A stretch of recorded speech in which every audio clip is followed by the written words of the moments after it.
Okay, good morning. So today's lesson is all about data protection and computer misuse. It's jam-packed full of facts that are likely to come up in paper one, and we build on them a lot at A level. So there's a lot that we need to try and remember and take in. We need to know your rights as citizens of this country that are covered by the UK Data Protection Act. Lots of people talk about GDPR, which is European legislation. We have all of that legislation in this country under the Data Protection Act. We need to give examples of misuse of personal data. That's where personal data has been used against the law, against the Data Protection Act. And also other legislation. Legislation means law that governs what we can and what we can't, what we must and what we mustn't do. And we've got the Computer Misuse Act as well. So we want to understand the differences between the Data Protection Act and the Computer Misuse Act. Okay, so in the news today, Elon Musk, world's richest man, is buying out Twitter for what, £34 billion? Imagine having £34 billion to spend on whatever you wanted. He says to protect free speech. Other people are worried.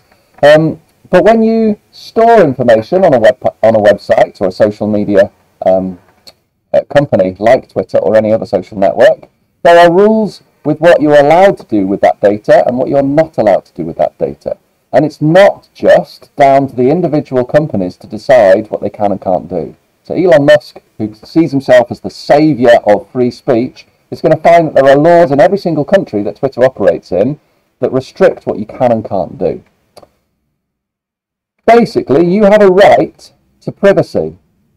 And when it comes to storing data online, you know that there are complications because it's not somebody eavesdropping on you face to face because they're sat next to you listening to your conversations. It's about what digital data is collected, how it's processed, how it's shared, when it's deleted, what access you can have to it. It's about striking a balance between the rights of society and the interests of individual people. So, in this country, the only law that you need to be aware of is the Data Protection Act, because that incorporates all of the European GDPR legislation. And in this country, any organisation that collects information, and the school is an example of one of those organisations, is regulated by the ICO, the Information Commissioner's Office. So if there is a data breach, then we have to report it to the ICO. All the teachers today and yesterday have been sent a big long video to watch to say how important it is that we don't leave a post-it note with our passwords stuck to the monitor of the computers, because that can lead to bad things happening. The video.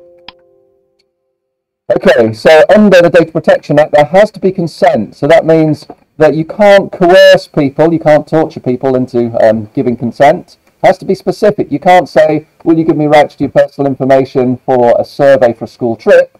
And then I go and use that information to bombard you with adverts to my money-making scheme. It has to be informed consent. You have to know what you're giving consent to. It can't just be a massive long document that says, tick here. Well, it usually is a massive long document, but it has to be accessible. You have to make sure that people can access it. And people are able to change their mind. If at some point they realise, oh, I gave Facebook consent to use my photos 10 years ago, but actually I don't want Facebook to have my photos anymore, you should be able to withdraw consent. So you have to be able to explain the obligations of organisations. Organisations are businesses and societies. Obligations means what they have to do. So it has to be in line with the Data Protection Act. It has to be fair. It has to be transparent, as in you have to share what you're going to do with it. There needs to be a limitation to what you can use the data for. So if you collect people's pizza preferences, then you're not allowed to use that to make predictions about people's lifestyle choices, about their medication, unless you specifically ask for consent to do that. You shouldn't ask for people's information that is irrelevant. If you're collecting a survey for, I don't know, finding out who wants to be head boy, head girl, there's no need to ask them about, I don't know, their sexual health or something like that. It's completely irrelevant. You should only collect data that is relevant to what you're interested in. It has to be accurate when you collect it, but you have to make sure that if it is inaccurate, that you give people a chance to change it once you've collected it. So you have to store it safely, you have to store it for not longer than you should do, and you have to keep it secure. And if there's a breach of any of those things, you're held accountable. You must report it to the ICO. So that means there's lots of people that store data about you. For example, the school. I did the register at the start of the lesson. I know quite a lot about you. Well, my memory is terrible. I could find out quite a lot about you because it's stored on the data management system. You are a data subject. I don't like thinking of you as a data subject. You're an individual, unique and talented. But as far as the school database is concerned, you're a data subject. You have a right to know what data the school stores about you. You have a right to see that data, but you don't have a right to see that data about someone else. If there's a problem with your name, for example, your name is spelt incorrectly on the VLE, you have a right to change it. You have a right to be erased within certain guidelines. You can't just say to the school, no, delete all data on me, because the school has a right to and an obligation to treat you within the law. So if you want to be forgotten by the school, you can be, but you'd have to leave the school first. The school is not allowed to. You have a right to object if your data is misused.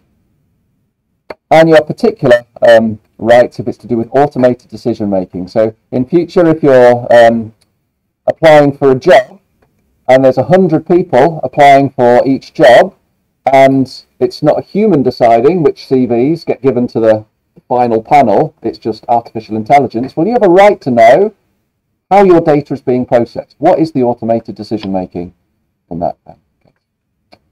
So this is misuse. This is against the law. This is not just bad practice. This is against the law. So you are not allowed to use your sister's Instagram account. You're not allowed to copy school files. Like, I'm not allowed to copy school files onto an unencrypted USB stick. You are allowed to copy your own work onto an unencrypted USB stick. That's different. So that's all about data. Now we're talking about computer misuse. So this is sometimes called the anti-hacking law. Please don't call it that in the exam. It's the Computer Misuse Act or the CMA.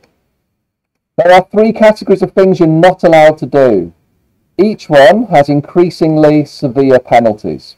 So the first is, like, if I leave my password on my desk, I've broken the Data Protection Act. If you use my password from the desk, you've broken the Computer Misuse Act. We're both guilty of different crimes. That would be unauthorized access to computer material if you use my password without permission. I'm not going to give you permission. If you hack into my account without permission, with intention to commit further offences, this is really hard to prove. How do you prove intent? It means like somebody was trying to infect malware or trying to change someone's data or trying to launch another malware attack. So just purely accessing it without doing anything is illegal. But with the intention to do something bad or something good, right? It doesn't matter, something you haven't got permission to do, that's still illegal, but it's just a more severe offence, more severe penalties. And if what you're going to do is not just, I don't know, putting a picture of a donkey on someone's desktop, if it's actually to inflict damage, delete people's files, then that's the most severe category. So we said there are 3 different categories of offence in the Computer Misuse Act, and you'll do some research this lesson to think about the maximum prison sentence and the maximum fines as they go up with increasing severity. So this lesson, you should be on P23. A little bit of research for you. We want some definitions. We want to match up these things here, and then we find out about the role of the Information Commission Office. And it just says a couple of sentences on each of these. So when you get to this bit at the bottom of the Computer Misuse Act, it talks about different offences under the Computer Misuse Act, and the 2 links both point to the same document here, and there are different categories, different paragraphs of the Computer Misuse Act, and I'd like to give the same examples that are given here. For example, there are 1, 2, 3, 4, 5 areas in the Word document, and they correspond to these things here. I just want to flag this up because you think about it. If you read through which of these you think is most likely to happen. So section 1, unauthorized access, as in you see someone put their password in and then you use it. Section 2, unauthorized access with intent. So you see someone's password and you log into their bank so that you can commit fraud, but you don't actually commit the fraud, but intention to do so. This one, section 3, the example of it is used a booter tool to knock someone out of an online game. I'm going to pause the video and we'll discuss which is more severe. What do you think is the maximum penalty for each of these? Which do you think has the most harsh penalty? Okay, so when you finish, can you make sure that your Word document is saved before you upload, please? There's still some people that occasionally upload blank Word documents. Save it first and then upload it to Half Term 10, Issues and Impact 3, please.